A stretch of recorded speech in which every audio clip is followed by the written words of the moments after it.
Day 1 of my road trip through Borneo was supposed to be an easy ride. But after spending way too much time with some fish-destroying aunties, He's just murdering this thing.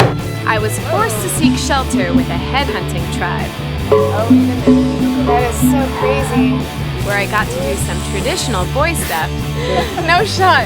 and some traditional girl stuff. They're giving me special drinks. I'm Jamie Dempsey. I'm biking through Borneo, cramming a lifetime of adventure into 30 days. What is that?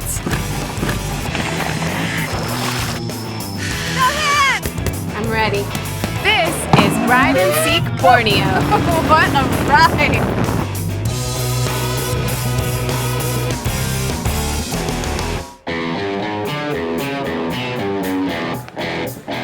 I was 13,000 kilometers from home, ready for a road trip through the island of Borneo.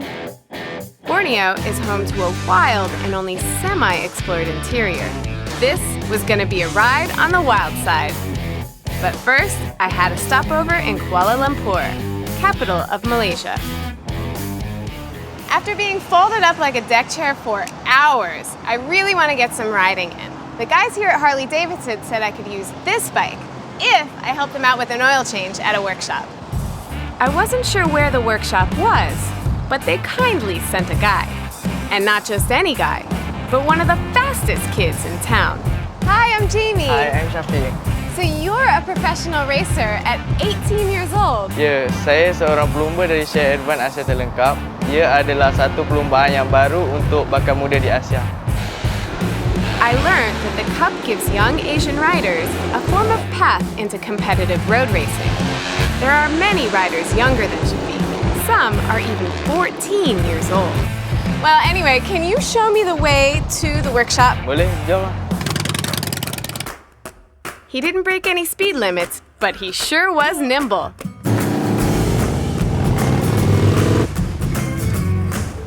Well, the ride here wasn't that bad. Shafiq, thank you so much for showing me the way. Sama-sama. At the workshop, the mechanic sprung into action. So it is in tip-top condition. I have also topped it up with Sharp Ep1 motorcycle on. That will keep the engine clean and give me a more reliable, smooth, and enjoyable ride. All right, cool. Mission accomplished. So it's goodbye Peninsular Malaysia and hello Borneo.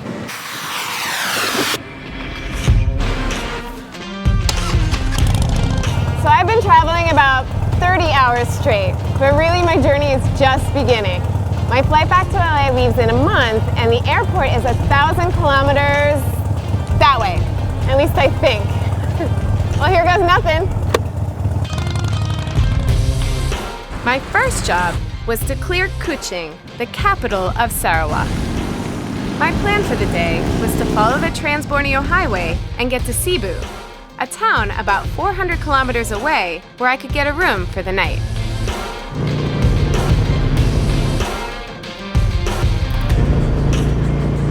Woo!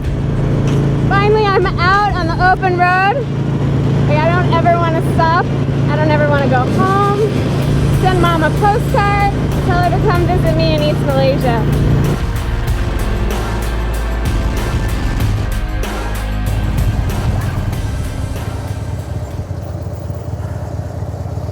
Well, I've been on the road a while now, and there's a lot more traffic than I thought there'd be. So I think I'm going to take a break and get out of this heat if I can just find a place.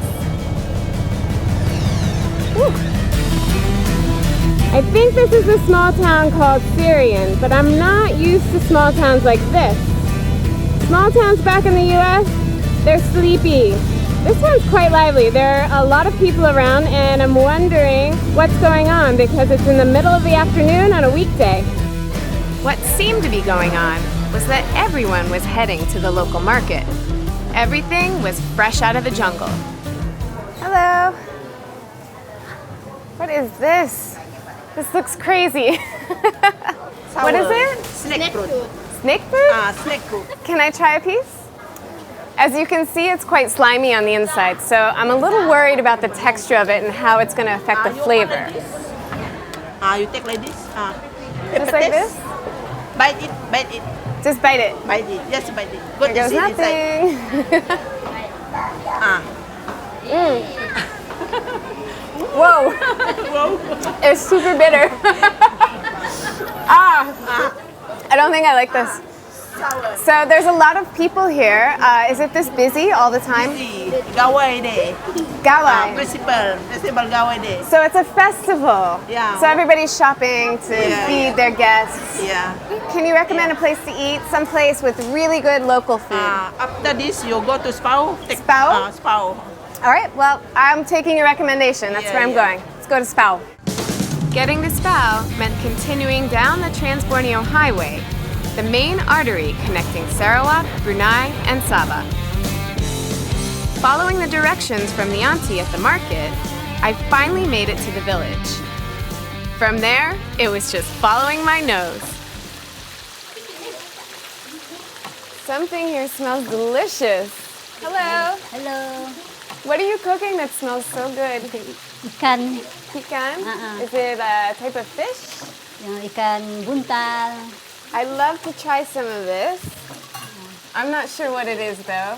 So I see dia, a tail ekor of a dia, fish, some scales, some bones, kepala dia. every part of a fish. It looked like fish for lunch. The question was, what fish was it? So this is- ni, Whoa. inilah bentuk ikan buntal. There was enough poison in that fish to kill 30 people. But I was sure it would be safe to eat if the poisonous stomach and egg sac were delicately removed with surgical accuracy. Whoa! She's just murdering this thing. Keluarkan semua benda dalam tu. It's so slimy. Macam ni lah cara dia. If I don't do this right, will I die?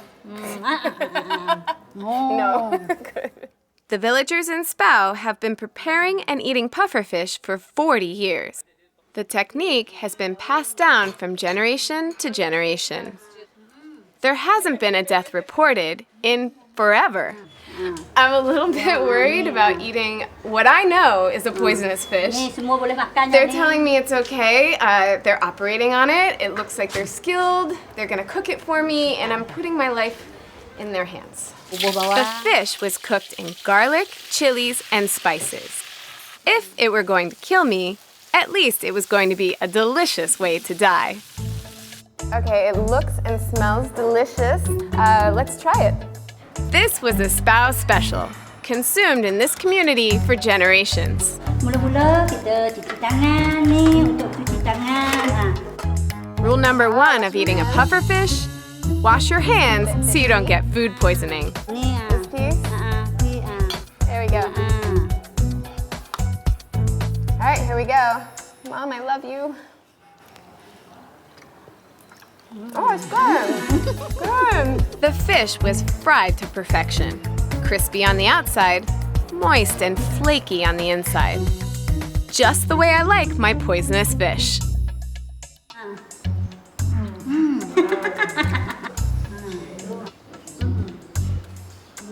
More.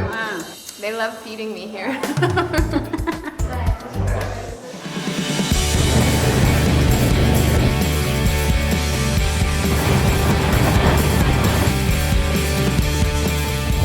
So I've come a long way since I started out this morning, and I'm running a bit behind schedule. It's getting dark out. I don't like the idea of riding these roads at night, so I need a place to crash.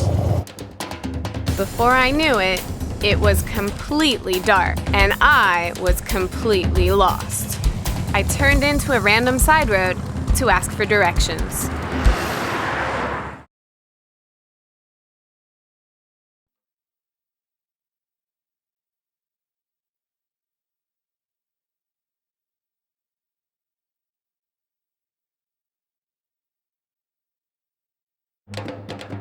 By now, I should have been in a hotel in town enjoying a relaxing bath.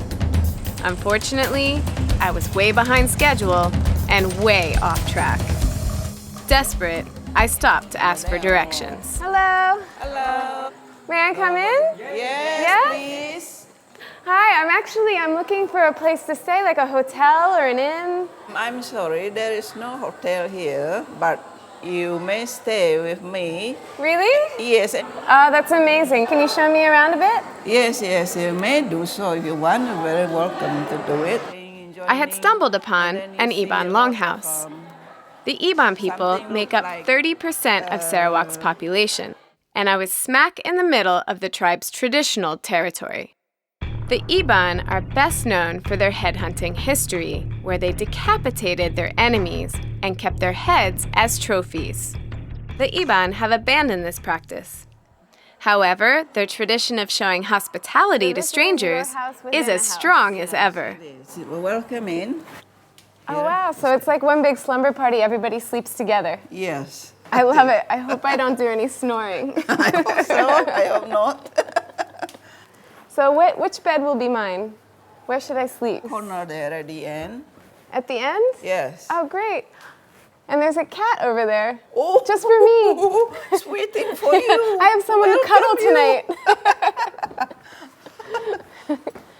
Well, I must have some really good karma because I feel super lucky to have found such nice hosts to offer me this huge bed and a place to crash tonight.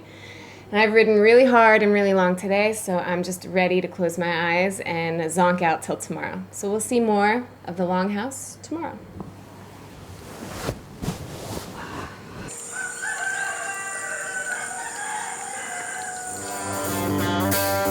Bright and early the next morning, the longhouse was buzzing. I had arrived on the eve of the biggest event of the year, Gawai, the Iban Harvest Festival. The longhouse is home to 24 related families, each with its own living space. But during festivals like Gawai, everyone spills into the common living room, even the family swordsman. Whoa! Yeah. That's a big knife. That's a special knife. It's used during head hunting time. These are the knives. Yes, they these used are the to knives. Cut the heads. Yeah. The Iban were once known as the fiercest tribe in Sarawak. During the Japanese occupation in World War II, they killed or captured over 1,000 Japanese invaders and took several of their heads in accordance with their headhunting traditions. May I have a closer look? Yeah. Okay. Wow, it looks really old. How old do you think it is? Well, this is third, fourth. I think this is the seventh generation. And the hair on it? And the hair symbolize this is the warrior who are really brave enough. Let those in army and they have a special ranking. Oh, okay, so this is a high-ranking warrior. Correct. Yeah. Is this animal hair? This is an animal hair. What kind of animal is it? This is Like a horse or cow. Cow, okay. So only the brave warriors have this. Have this. And this knife cannot be sharpened by anybody else except those who are really a warrior. The warrior has to sharpen his own knife. Well, that seems right. I had a taste of the Iban's ancient warrior culture. But the Ibans were also known for their hunting skills. Around lunchtime, some members of the tribe decided to take me into the jungle for a tutorial. I was wondering what we were hunting. I thought it might be deer, but it looks like this belonged to a boar. And I don't really want to run into one of these here, so I'm going to stay in the back and hope these guys take care of it before I get there. Before I could be part of the team, I had to learn how to use a traditional Iban weapon, the blowpipe. Jadi ketuk cara nuan nembak ke sumpit Iban. Aku ngajar nuan beketuk. I stick it in there first. Lu. Okay, just a quick. Yes. Okay, traditionally, the Ibans hunted with these blowpipes, so not very easy work. It's quite heavy. And I'm supposed to just put it in here, hold it here like this, and just. Yes. Now I do it. It didn't go anywhere. It's just stuck. Try again. Try. Alright, so I have to blow quite hard. Stop! No shot. Okay. See how it's really done. It's stuck. Lubang tu semua. I think we're gonna stick with the shotgun. Next, I had to learn to find our prey. What do we have?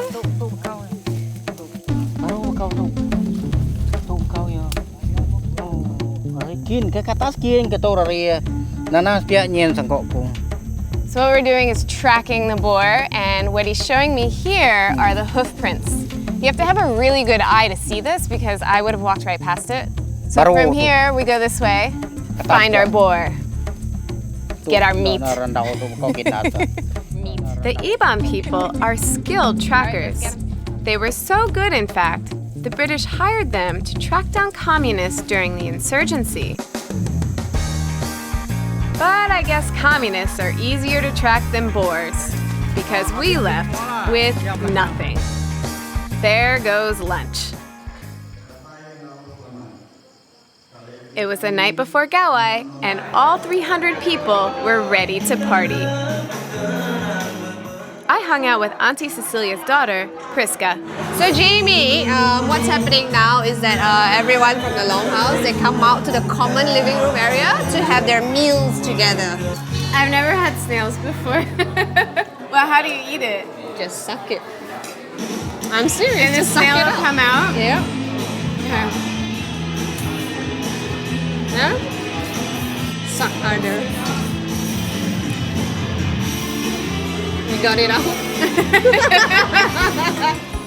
It's customary for each family to serve food, and everyone goes door to door sampling each dish.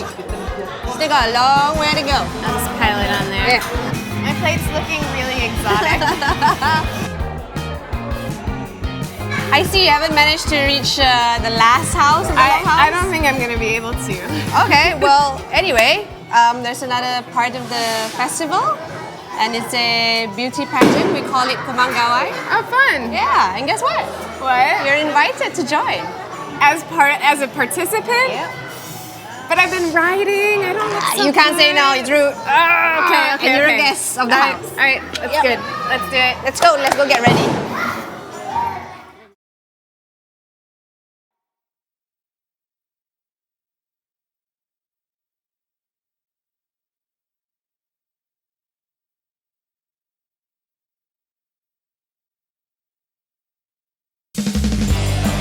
I was in an Iban longhouse in Sarawak celebrating the Harvest Festival. After stuffing my face with food, I now had to stuff myself into a traditional costume. The costume is made up of traditionally woven cloth, silver pieces, and beads. I wonder if it takes 3 people to dress everyone, or if it's just me. How do I look? It was showtime, and I met my fierce competition. The girls are judged on their elegance, grace, and detail of their costumes. The pageant seemed simple, just walk in a line through the longhouse. But there was a catch. Well, they're giving me special drinks, and it's making walking a little bit harder.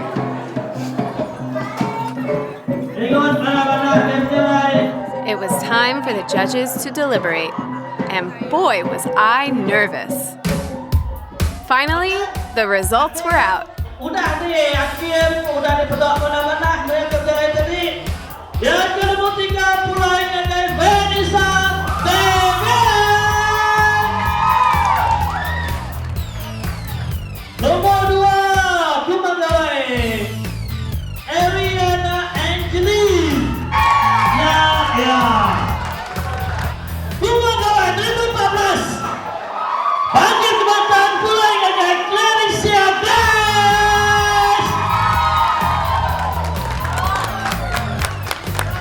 So I didn't win.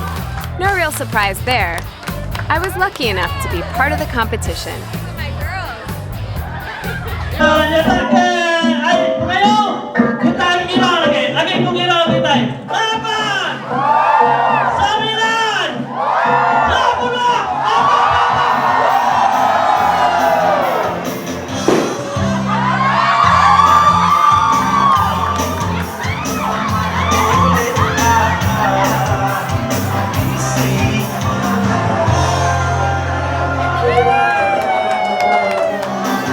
party went on for ages. When things quieted down, I had a chance to talk to some of the Iban men. So I have to say, in Sarawak, it's the first place I'm feeling really at home.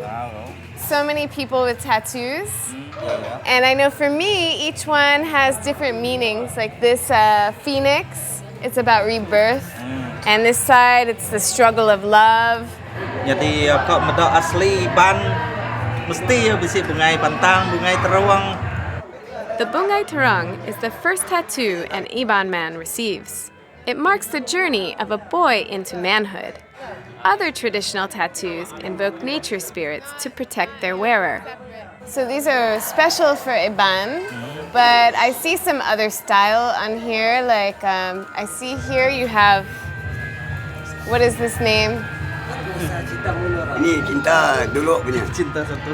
Satu Malaysia dulu tahun 75 punya cinta. Teruskan. Itu perempuan Melayu. Dayang itu nama tu. Dayang sah. Sabar bro. I've been so lucky to come across such hospitable people. This longhouse has been amazing. I've tried so many different kinds of foods. I don't want to leave, but it's time to move on and find out what else East Malaysia has to offer. The next morning, before I could even pack my stuff, I was awoken by gongs. Everyone seemed to be heading for a small hut outside the longhouse, so that's where I went too. Oh, wow. That is so crazy. And who did the skulls belong to? The Iban enemies. Although they're enemies, they're still another human being. They have taken their life, they're sorry about it, so this is how they take care of them now. The food that they prepared yesterday, they came in here to feed them. So it's in that little plastic bag there.